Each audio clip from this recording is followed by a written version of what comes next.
4 September 1622 क्युबाच्या हवाना बंदरातून 28 जहाजांचा ताफा स्पेनकडे निघाला. यातल्या प्रत्येक जहाजात सोनं, चांदी, माल, सैनिक, प्रवासी असं सगळं काही होतं. पण सगळ्यांच्या नजरा एकाच जहाजावर होत्या, ते म्हणजे नुएस्ट्रा सेनोरा दे अटोचावर.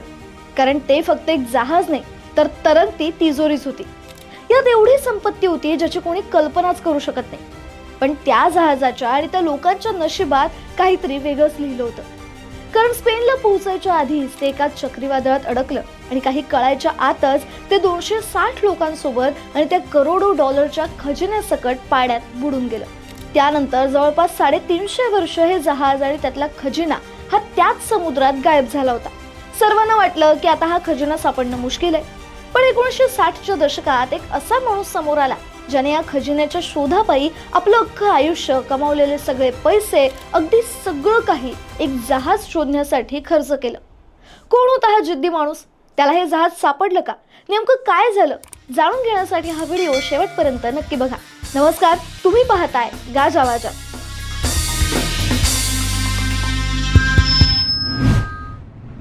तर 15वे ते 18वे शतक, ज्याला द एज ऑफ डिस्कवरिंग असं म्हटलं जातं, तो काळ युरोपियन हिस्ट्रीसाठी टर्निंग पॉइंट मानला जातो.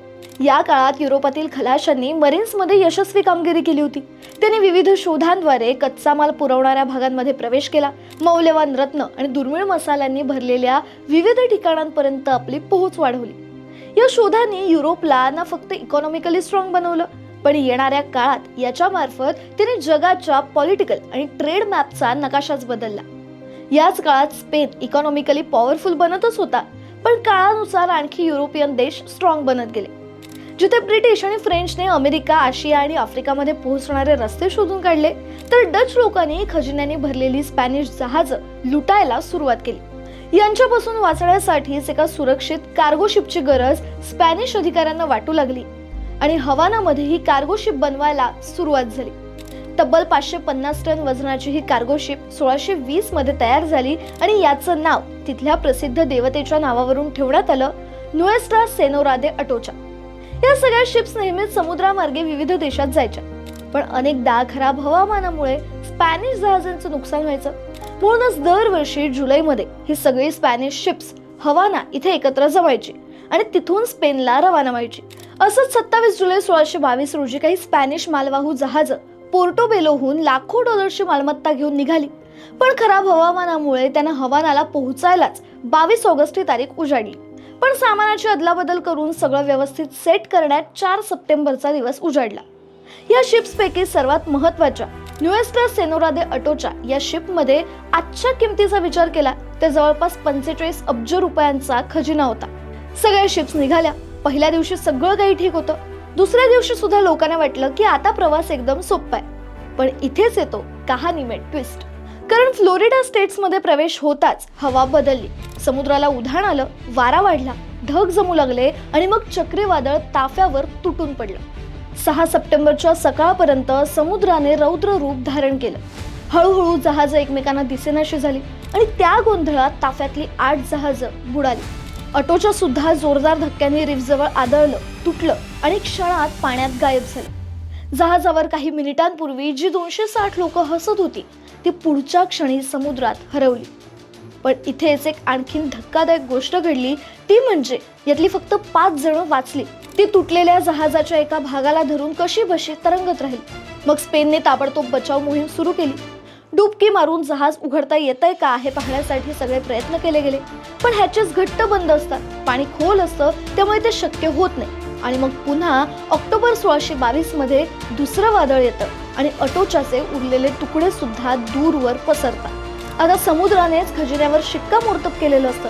पुढची अनेक दशकं स्पेन त्या जहाजाचा शोध घेत राहतो, पण काहीच हाती लागत नाही. अटोचा हळूहळू एक गोष्ट बनून राहते. लोक सांगतात, ऐकतात, पण कोणालाच ते सापडत नाही. त्यानंतर बरीच शतकं उलटतात. 1960च्या दशकात फ्लोरिडाच्या पाण्यात पुन्हा त्या खजिन्याचा शोध सुरू होतो आणि इथेच एंट्री होते मी सुरुवातीला तुम्हाला सांगितलेल्या त्या हट्टी माणसाची, मेल फिशर. 1969 पासून ते अटोचाचा शोध सुरू करतात. लोक त्यांच्यावर हसतात. या शोधाशोध घेण्यात त्यांचे कमावलेले सगळे पैसे संपतात.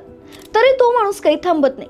सगळे नकाशे, जुन्या नोंदी, समुद्राच्या प्रवाहांचा अभ्यास, नवीन उपकरणं या सगळ्यांचा वापर करतो.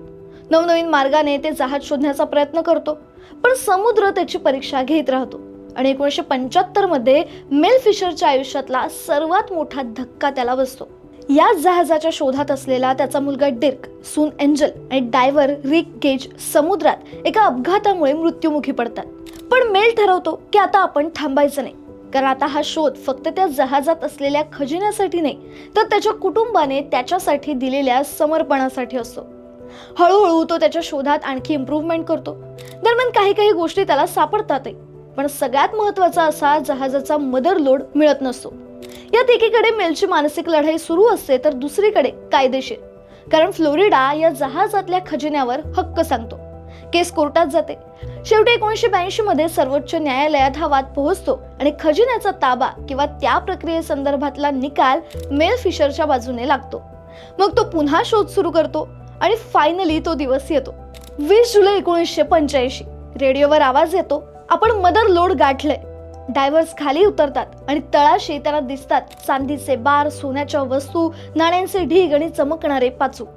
जणू 360 वर्षांनी समुद्राच्या खजिन्याचा दरवाजाच उघडतो.